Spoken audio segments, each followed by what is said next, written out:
sightings of ghosts, an abandoned insane asylum, creepy ass dolls, werewolves, and witches, honey.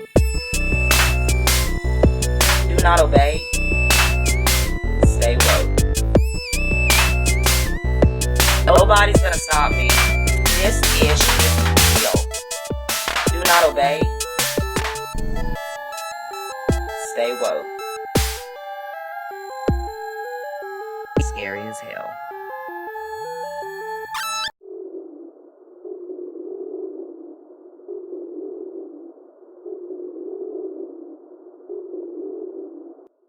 What's up, guys? It's me, Do Not Obey, and welcome back to another video. Now, in this quick video, we're going to be talking about mermaids.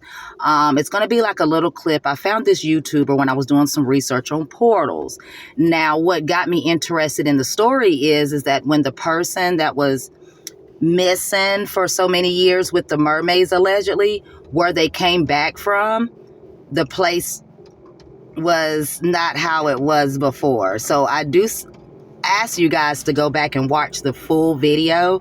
I will leave a link either in the description or I'll put it up on the screen. More than likely, I'll throw it on the screen so you guys can listen to the whole video. Plus, she tells another story.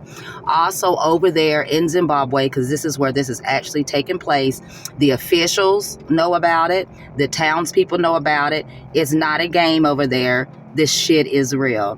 Mermaids do exist, people. So I hope you guys do enjoy this video. I did find an article also on it. Dig in and do your own research. And like I always say, guys, do not obey. Stay woke. Peace.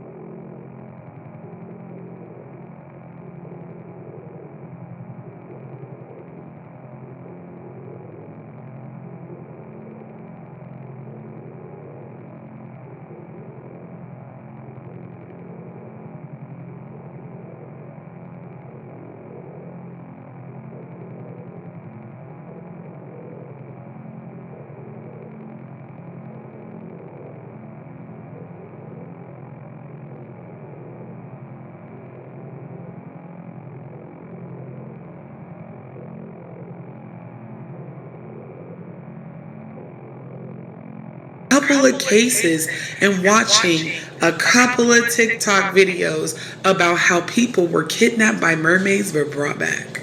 Mermaids are real. A lot of things are real, and they like to kidnap people for fun and make them into slaves. They are just miscreants of the sea sometimes. They are literally sirens. Once upon a time, not long ago, when I say not long ago, I mean in 2020, an 8-year-old girl was returned to her village in Zimbabwe after being missing for 40 years. And she was the same age as she was when she went missing. This happened in Wanizi, Zimbabwe. An 8-year-old girl, 40 some odd years ago, went to a river to go fishing with her family. I'm assuming the girl was the baby of the family. She went fishing with her brother's wives and some other man who was not related to her. As they were about to leave, the girl caught a small fish. And fishes, they're flipping and flopping when you take them out of water. So she dropped the fish. And she went back to the river as everyone was packing up to clean the dirt off of the fish. And she just disappeared into thin air. After a thorough search of the area, police assumed that a crocodile got her. But family wasn't so convinced of that. The family went to traditional healers, had their divination done, and was told not to hold a funeral for this girl. That the mermaids had her and she was not dead. Let's just pause for a second, because according to what I've seen online and read online, and correct me if I'm wrong, my Zimbabwe people, whenever someone is presumed kidnapped by mermaids, it is normal or in tradition not to have a funeral. So this is something that is normal to them because so many people have been kidnapped.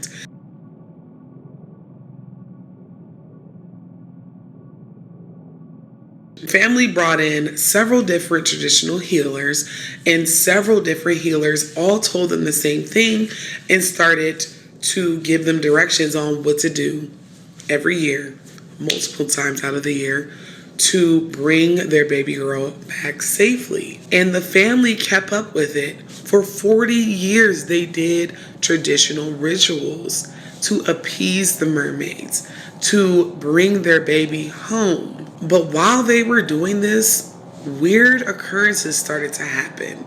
Misfortune started to happen to this family as they were appeasing the spirits and trying to bring baby girl back to them. The girl would manifest as a full apparition in front of her family, asking them, almost begging them to come and get her. During the time that this little girl was missing, the family was going through it, like financially, spiritually, emotionally, physically.